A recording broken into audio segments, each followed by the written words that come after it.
Well, I'd like to welcome everybody again to our SSIS Coffee Talk today for the out-of-home placement plan. If you just attended the 2-hour webinar regarding the policy portion of the out-of-home placement plan changes, you're probably tired. So go ahead and grab yourself some caffeine of some sort, some coffee.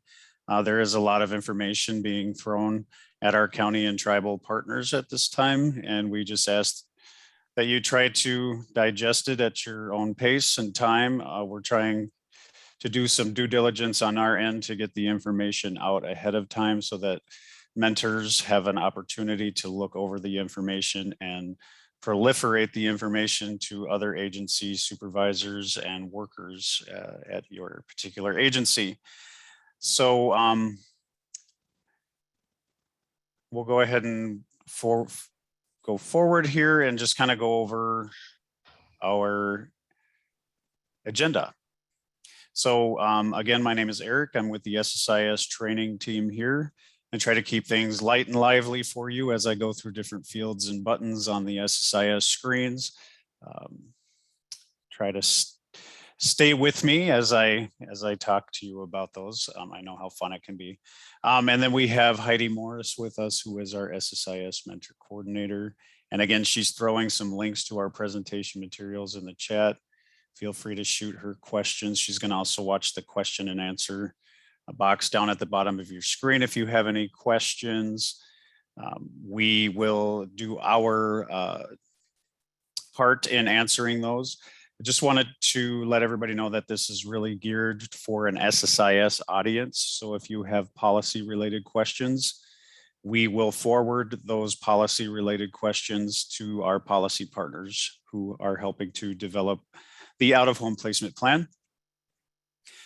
And then if we don't know the answer to an SSIS question, we will also funnel that to the appropriate parties and put them on a document and post it on our Family First website through the Minnesota Child Welfare Training Academy, which we will post a link to at the end of our presentation. So as you can see, we're going to go over the out-of-home placement plan setup tab overview. I did a quick walkthrough in the policy demonstration. I'm going to do that again. And then I'm going to just kind of go over some of the document features or the document tab features associated with the plan. And then at the end of the webinar, we'll go over some resources and information that you can use to ask questions to specific people about the new out-of-home placement plan, and a question and answer session, as I've already alluded to. Welcome everybody once again. So happy to have you here. I'm going to go ahead and stop sharing really quick and bring SSIS up.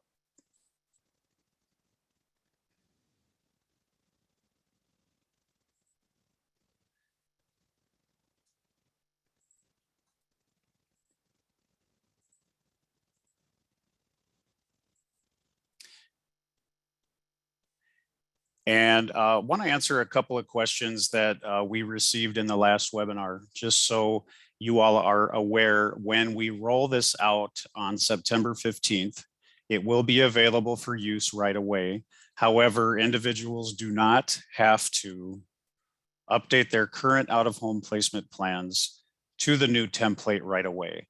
You will update as they come due. And then another question that I receive is, can the copy feature work from what we are going to call a legacy plan, which is all of the plans that existed before SSIS version 21.3? Yes, you can copy legacy plans to the new plan. There are just a couple of mapping issues to point out, and that is that the way that the adoption and guardianship out-of-home placement plan and the youth 18 to 21 were created are a little different than the way that the other 5 plans were created. So some of the features aren't mapping correctly from the legacy plan to the new template, but the rest of the plans should function fairly as they do now. Some of the tabs, some of the labels have changed and some of the information may be placed on a different screen. I'm going to try to work with our business analysts here at the state to put together some sort of a mapping document to give you guys a heads up as to, where information is going to go if it does go from one screen to a brand new screen or a different screen. So I'll work on that hopefully before we release or launch this version in mid-September.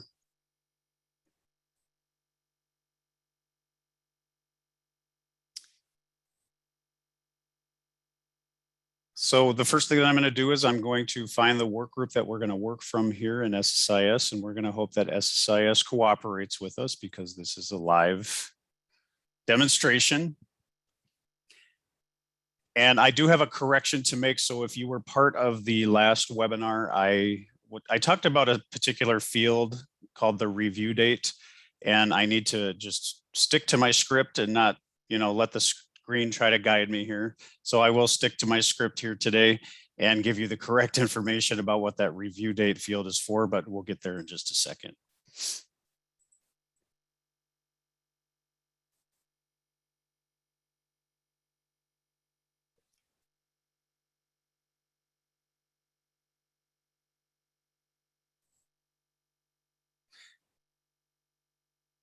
So as you all may know, the out-of-home placement plan is due within 30 calendar days of a child in out-of-home placement.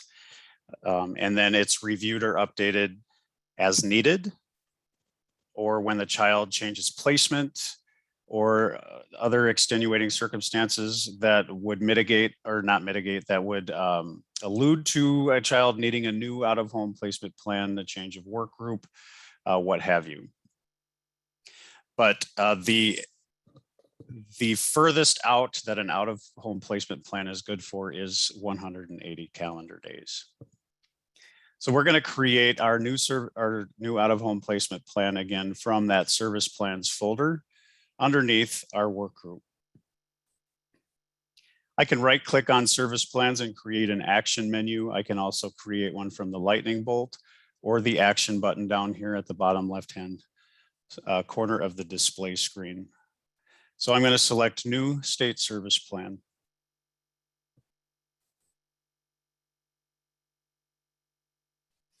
Now there used to be several document types under the document template for the out-of-home placement plan, but with the new enhancement, new functionality, we are just going to make one selection under the drop-down for document template, and we are going to select the out-of-home placement plan.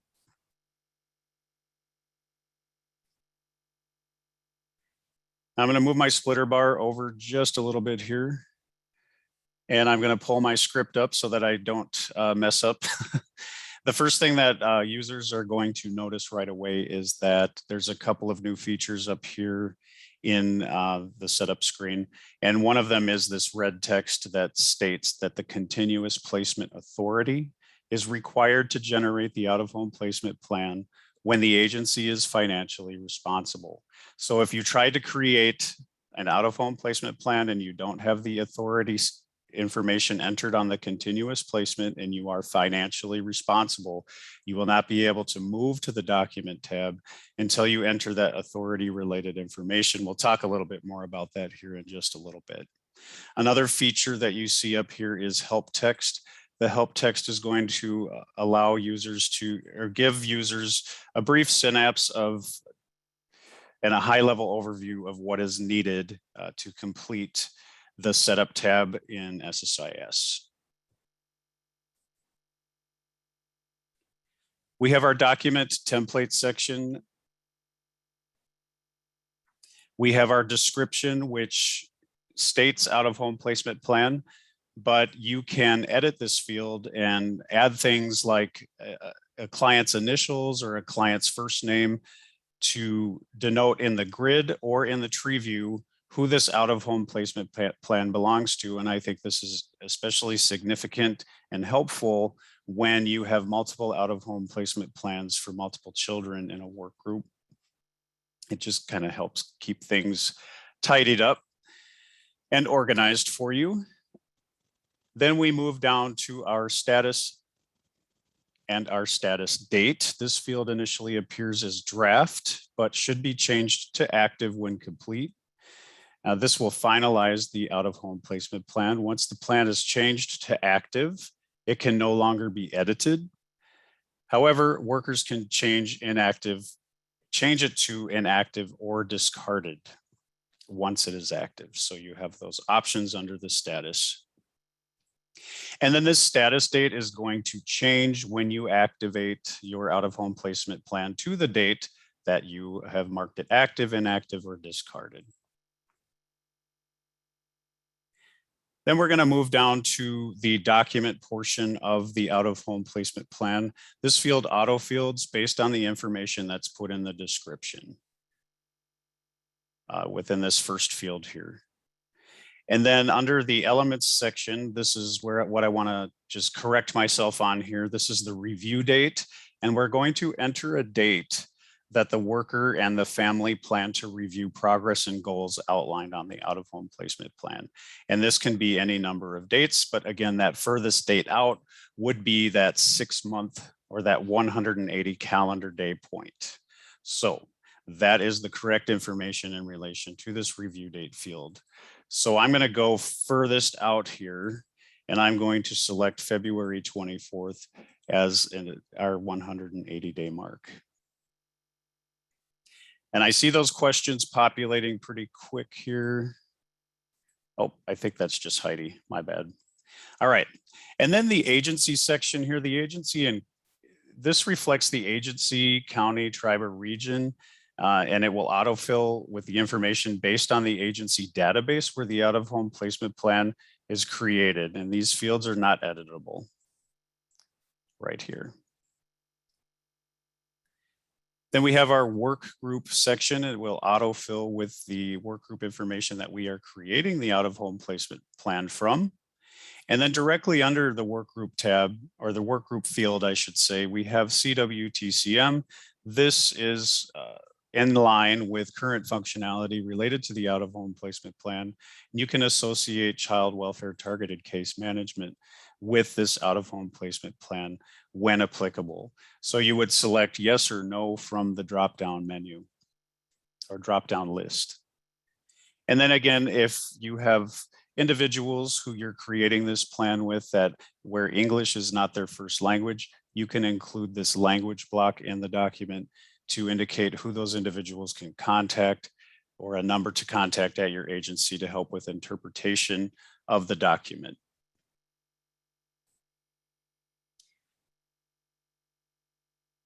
In our service plan section, we note that out-of-home placement plan auto-populates or autofills within this field because we are creating an out-of-home placement plan, but we need to then put the effective dates. And again, as indicated in our policy webinar, you can put the dates such as your 60-day court review. You can put it out 60 days. Or you can go out to that 180-day mark. For training today, we're just going to do the 180-day mark, but these effective dates can be different for different reasons. And I believe Deb Besky-Brown is going to address that in a question and answer document that we will post on our Family First website.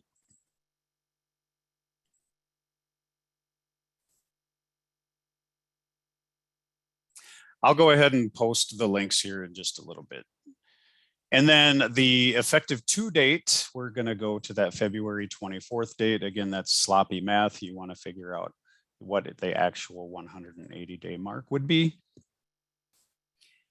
And then we navigate to the child section of the document. Now, just a couple of reminders here. SSIS has these green arrows off to the far right. Once you complete a section, if you want to expand, a little real estate on your screen here, you can click on these green arrows and collapse each section as you fill them out. Then we also have these yellow markers next to certain fields. These yellow markers indicate that there are required information that needs to be put in these individual fields. And then one other indication of how many required fields you need to complete in really small writing up at the top of any of our documents or service plans in SSIS. You're going to see the required fields that need to be complete. As we have worked our way down this document, we've gone from 12 down to 9, which indicates that we have 9 more required fields to fill out. One more piece of functionality.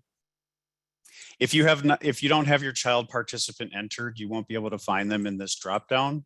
So these blue underlined links here will bring you to the participant node so that you can enter that information, and then you can return to the document setup or the service plan setup and do a quick refresh, and then your information should pull into the drop-down lists. So we're going to select Stacy Snow. She's going to be our child client here.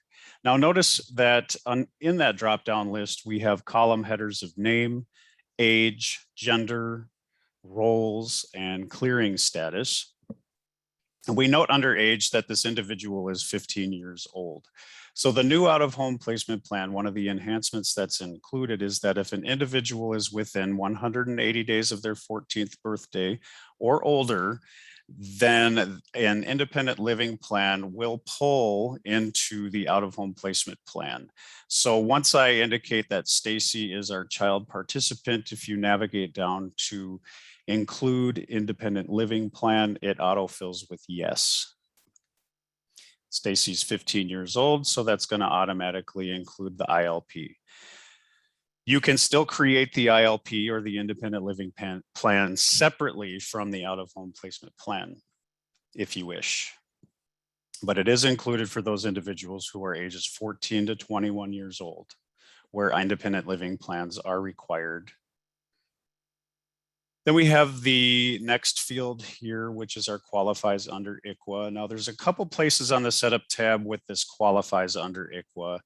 And I don't want to bog you down with too many details here, but depending on when this child went into placement and depending on whether or not they have an ICWA eligibility determination, it will determine how these fields autofill with information. So I probably said that and you're probably all really confused. So basically, let me shorten that up and just say that qualifies under ICWA is pulling either from the individual's participant node, where that information is put on the bottom right corner that says qualifies under ICWA, or it's after January 1st of 2019, it's pulling data from the actual ICWA eligibility determination under the ICWA folder for each of our participants. So either here on the ICWA folder or on their participant.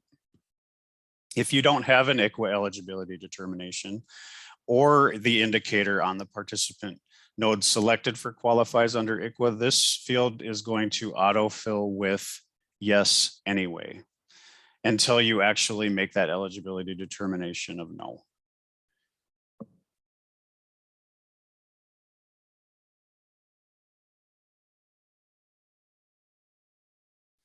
The next section of the screen is the allergies or medical problems, other health considerations, and special dental needs. This information is grayed out and will autofill based on information that you as a worker has entered under that individual's other health folder or health insurance. Whoa, I don't want to navigate away. So here's your health insurance folder. Oh, it's going to navigate away. No. So I'll just show you. Here's your new other health screen. Here's the allergies and medical problems, special dental needs, etc. This information will populate on the setup tab if it is entered. If nothing is entered as displays here, it won't show up. So I'm going to cancel out of this screen and I'm going to navigate back to my setup tab. So bear with me here just 1 second.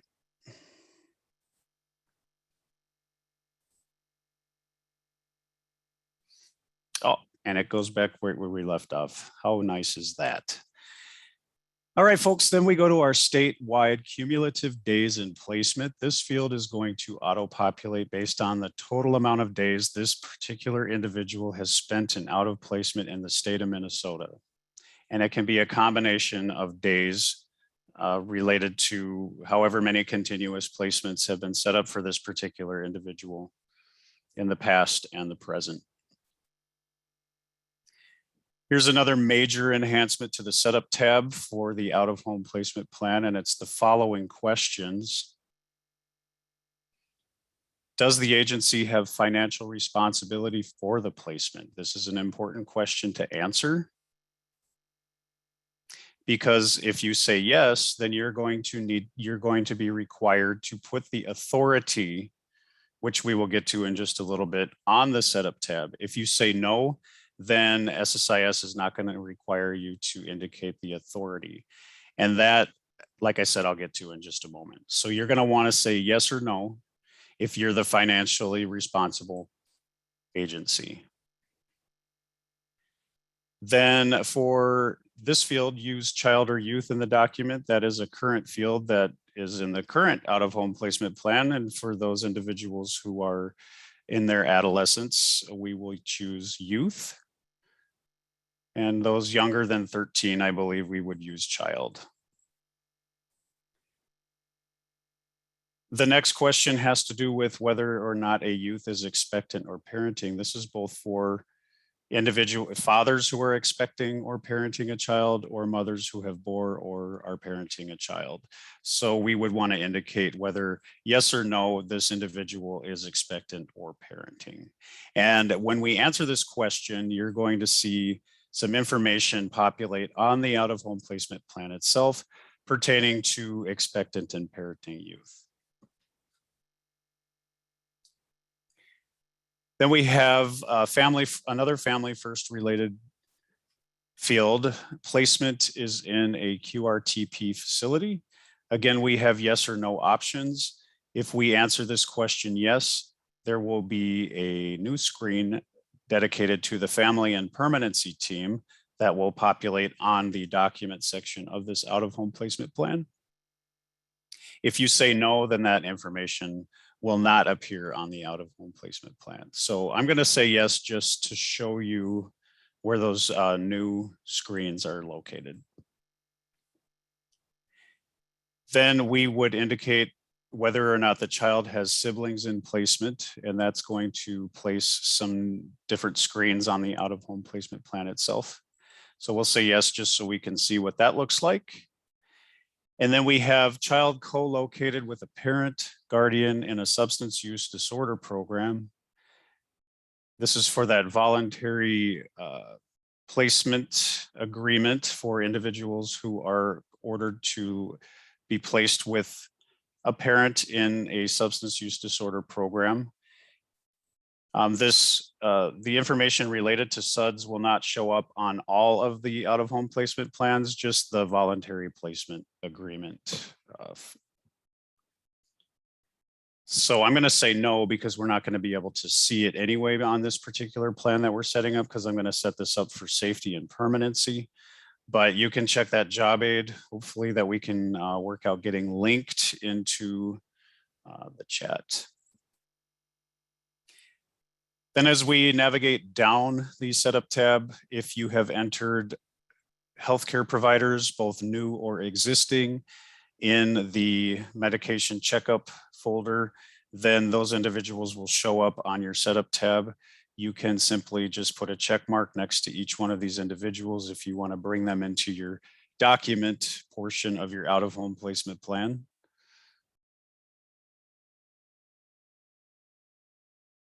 We have our education section. This information is going to populate based on the information you've put into the child participant or youth participants education folder. And again, if nothing appears in the dropdown, you're going to navigate to the education folder by selecting that blue underlined text if you want, or simply just selecting it in the tree view. The most recent continuous placement is going to auto-populate into the out-of-home placement plan if you have already entered it in SSIS. If there are multiple continuous placements, they would also show up in the dropdown, but this is our current placement that is populating for us here today. And then again, we have that calculated ICWA determination that is pulling in from that continuous placement screen, because we have that ICWA eligibility determination already entered in SSIS, and we have pulled that information into the continuous placement. Excuse me, Eric. Yes. We have got a message from Tina. She just wanted to clarify something or correct something. Okay. She said that the SUD question that had come up, she said it's only applicable to the safety and permanency plan, which you are creating. Okay. So what I was trying to say there was that it's the voluntary placement agreement is going to, for court ordered, I'm probably not going to do this any justice. It will default to that safety and permanency plan. But as I was testing, the only plan that I saw that SUD's information was related to was that voluntary placement safety and permanency plan. So I hope people can follow on. Thanks, Tina. I appreciate your help. Feel free to chime in anytime here. You're the expert. All right, so information under the continuous placement section, such as their primary permanency plan information, as well as concurrent permanency plan information, will enter into these non-editable fields if that permanency plan information is entered under the continuous placement. And then we have days in current continuous placement, and those days are related to this particular continuous placement. Eric? Yes. I'm sorry to interrupt you again. Tina had also said that there are two options for safety and permanency plans. One is correctly the voluntary placement agreement. Oh, hold on. I apologize. I didn't mean to cut you off. I'm gonna just wait for her to come back again. Okay. Anyway, I'm sorry about that. That's okay. Gives me a chance to collect my thoughts here. I thought maybe I was messing them up even further, so I apologize. All right, I think I covered everything under the continuous placement portion here. So then we navigate down to authority. And this information is going to pull in the authority related information that you have entered for your this particular continuous placement if you have the authority information entered. So for this training exercise, I do have court ordered listed under my authority tab of the continuous placement. So I'm going to pull that in from the drop down.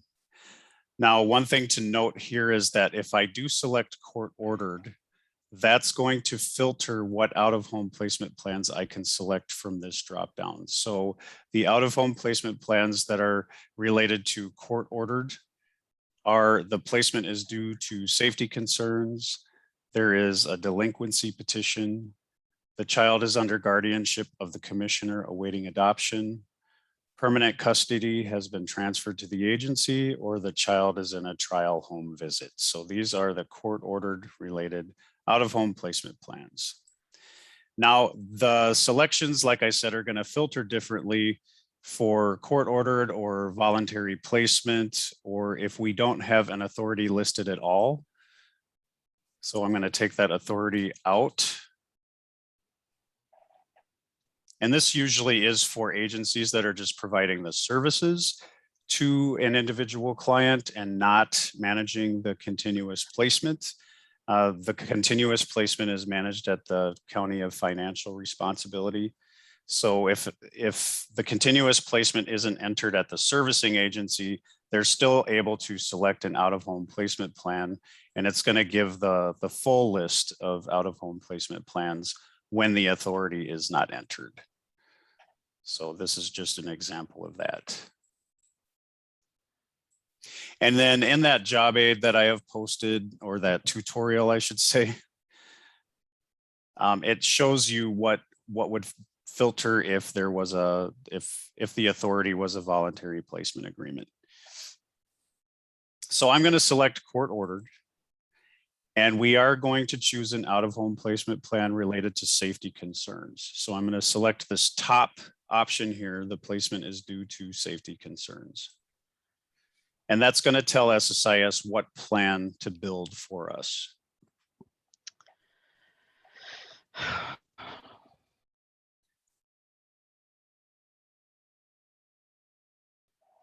And then we have our placements or locations or absences section of the setup tab. We're almost at the bottom, folks.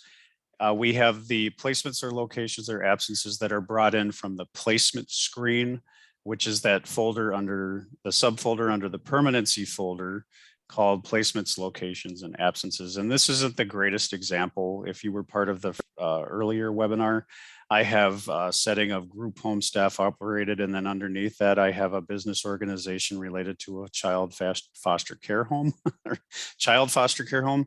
But I just wanted to put something in the placement, location, and absence screen to show you how that filters into the setup tab of the out-of-home placement.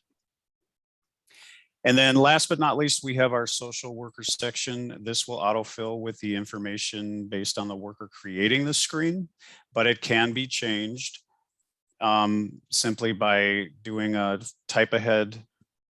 You can change that information if you need to change it.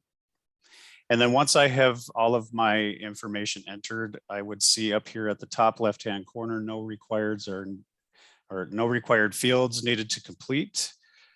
So I can then safely assume that I can navigate over to our document tab. And we want to save those changes. Heidi, did you have any follow-up from Tina? Did we want to bring Tina in to share? She actually promoted me, Eric. Oh, so I'm hey, here if you need me. She's here. Thank you, Tina. I'm so glad you came. So Tina is a guest star here with us today. She's actually a quality assurance tester and has monitored this project pretty closely. Did you have anything else you wanted to add to the half truth I gave about the voluntary placement agreement? I think it's fine. I think there's two options to get to this safety and permanency, and one of them is voluntary placement agreement. And that would be one of the ones where you could get to that substance use disorder screen. So okay, all right. Thank you, I appreciate it.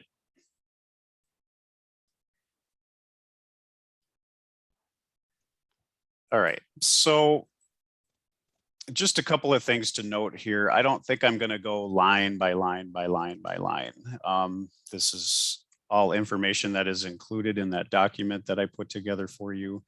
What I've done is I've taken each section here, like services for parent or custodian and foster care providers, and even the child or youth. And I've taken screenshots of these particular screens, and I've kind of used this newly added help text to kind of guide users on what information each screen is asking for. So for this particular plan, we have a safety and permanency option here based on the information we use to set this up. So we have the title up here. We have that CWTCM plan information that populates because we said, yes, we want to include that. And then we have our grid up here, and it's going to give our youth's name, the age, the plan start date, the caseworker name, date of birth, next review date, and caseworker phone. Another section of the title page here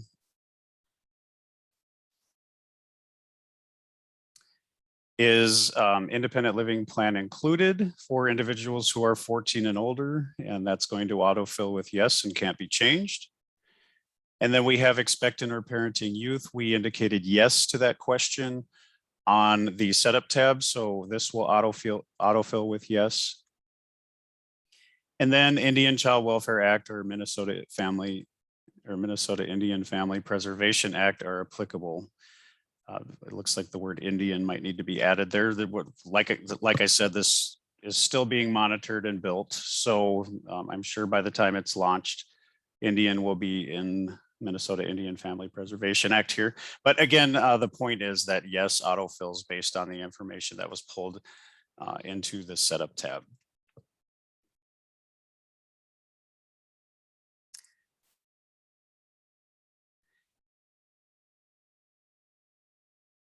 The next section I want to talk about is the parents, legal guardians, and Indian custodian.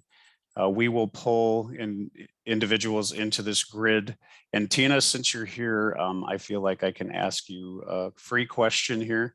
If relationships are entered for particular individuals, like say mom and whatnot, will they autofill on this, or do they all have to manually be added to the screen? So this grid is not what we call a merge field. It doesn't pull from anywhere else in SSIS. So everything you enter, is the name.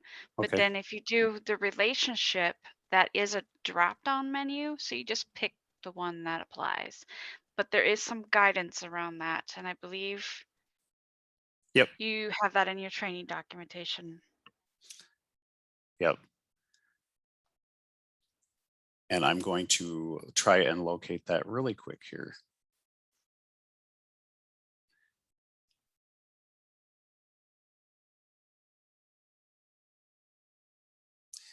So the out-of-home placement plans for delinquency petitions, safety and permanency, trial home visit, permanent custody to the agency, and voluntary foster care for treatment will have the following grid container, which is parents, legal guardians, and Indian custodians.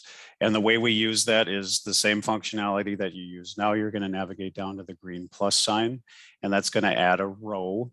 And then you're going to follow the information on the column headers here. You're going to enter a name. So mom's name is Shannon Snow. Then we're going to navigate over to our relationship section here. And there is guidance on what to select for parents in this particular type of plan that I'm going to try to quickly locate. So for parents, legal guardians, and Indian custodians, we're going to use either alleged parent, legal parent, Indian custodian, or legal guardian. So we are going to select legal parent for Shannon Snow. I'm sorry, I picked legal guardian. Legal parent. And then we're going to put Shannon's address information in the address section. All right. Now, in the job aid that I've created, I just want to make mention that if you're creating an out-of-home placement plan for guardianship, adoption, or guardianship, the name, relationship, and address do not need to be entered for, name, relationship, and address do not need to be entered in the out-of-home placement for the adoption and guardianship. And then for the supportive adults, you'll see supportive adults in the youth 18 to 21 out-of-home placement plan. Instead of parents, legal guardians, and Indian custodians, you'll see the words supportive adults. And you'll want to use relationships such as mother, father, community member, relative, sibling, friend, or tribal member in that particular grid.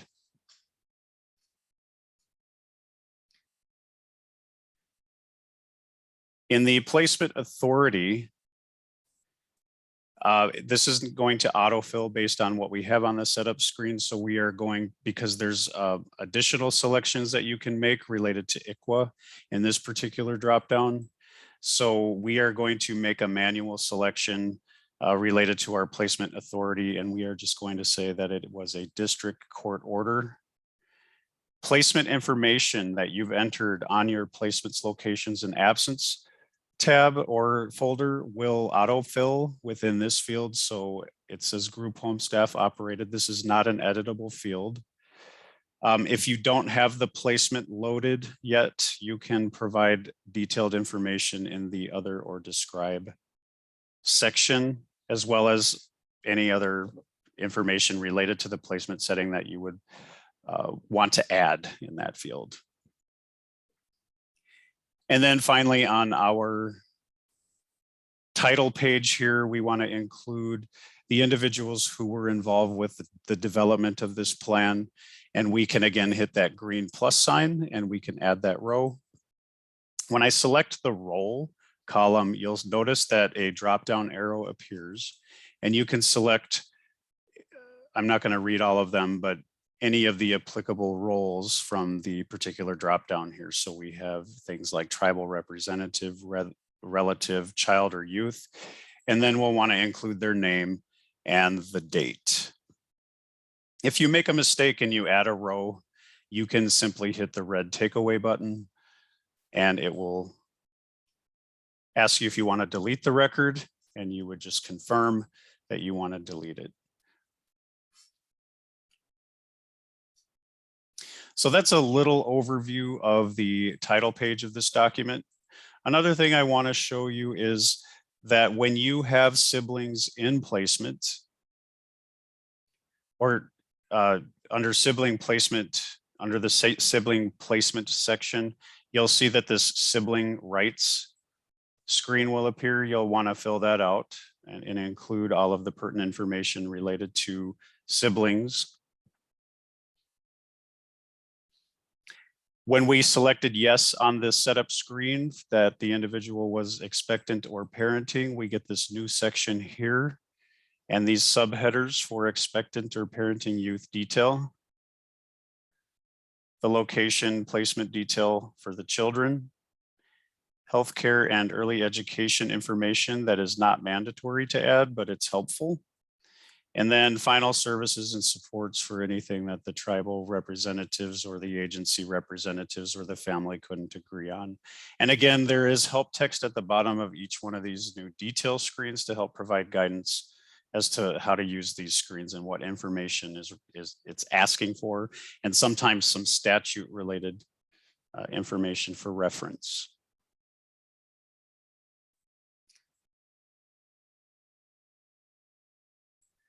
When we answered yes to is the placement related to a QRTP, we get this new display screen related to QRTP family and permanency team. I want to reiterate what I said in the previous webinar, that there is a new screen related to family and permanency team in SSIS, which we will be going over in a future webinar coming up pretty quick. The information from that screen does not auto merge or merge into the out-of-home placement plan, so that information does have to be added again into the plan itself, as well as answering some additional questions and providing information.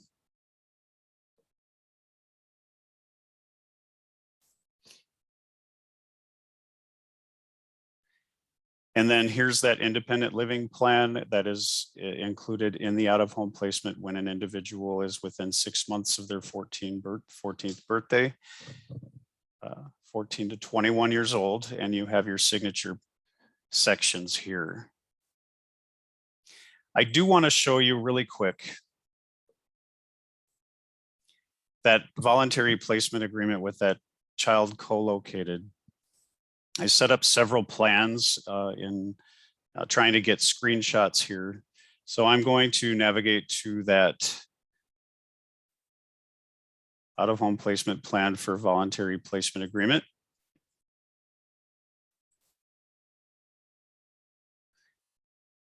And I'm going to navigate down to those questions again, referencing child co-located with a parent or guardian, a substance use disorder program, and that's marked yes. When we go to the document tab itself, as we navigate down the navigation portion of our plan,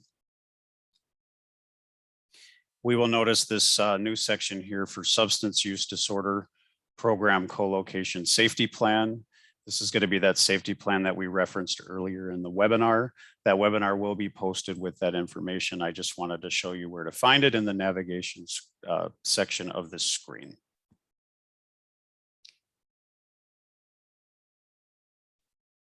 So basically what you're getting is really a similar template for all of the plans. And based on the questions that you answer on the setup tab, you might have additional fields in the plan to fill out.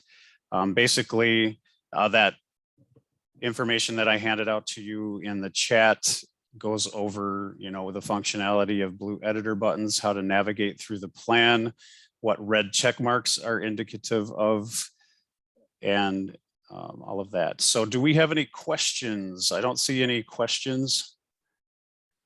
In the Q&A, is there anything that you want further clarification on? Let me know.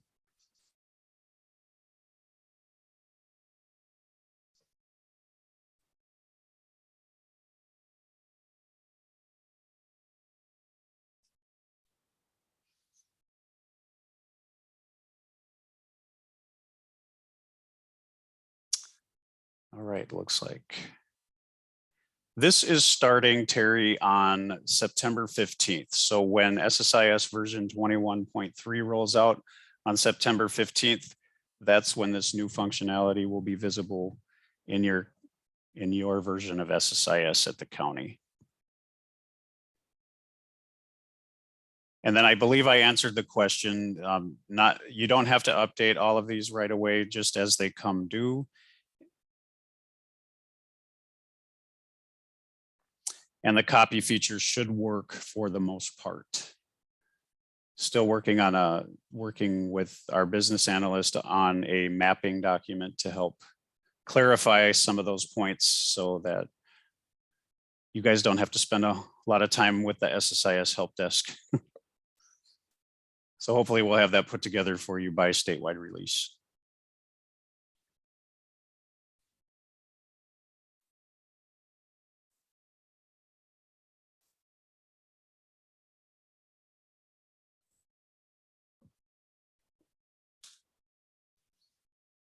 We'll give it the old 11 seconds here, see if any other questions populate.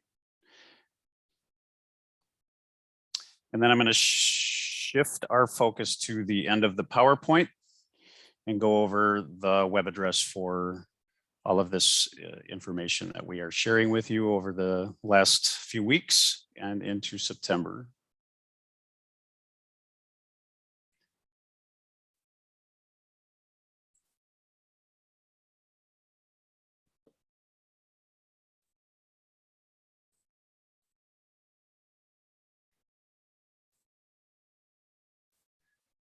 So again, whoops.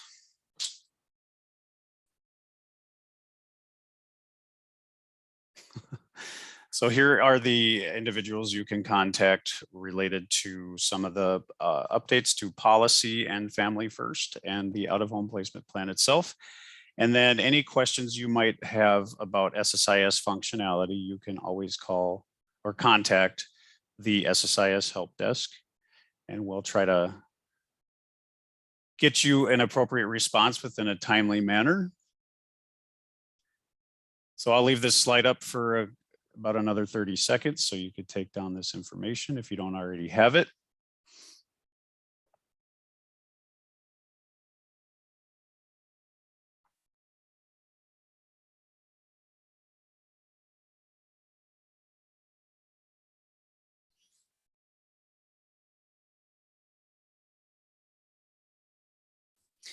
And then again, drawing your attention to our Family First Prevention Services Act webpage with the Minnesota Child Welfare Training Academy, where all of this information will be posted for future review.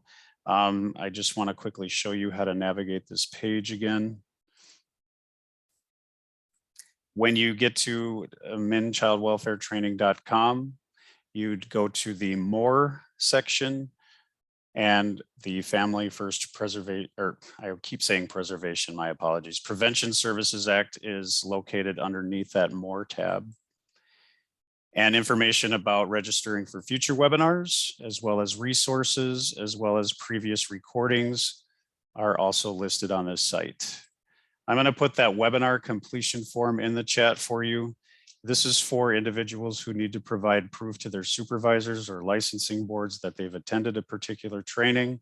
And this does include all of the policy and SSIS Coffee Talk webinars. You would just indicate which one you attended and mark yes, and then you'll get a return receipt indicating that you participated in that training. So where is the chat? Here we go.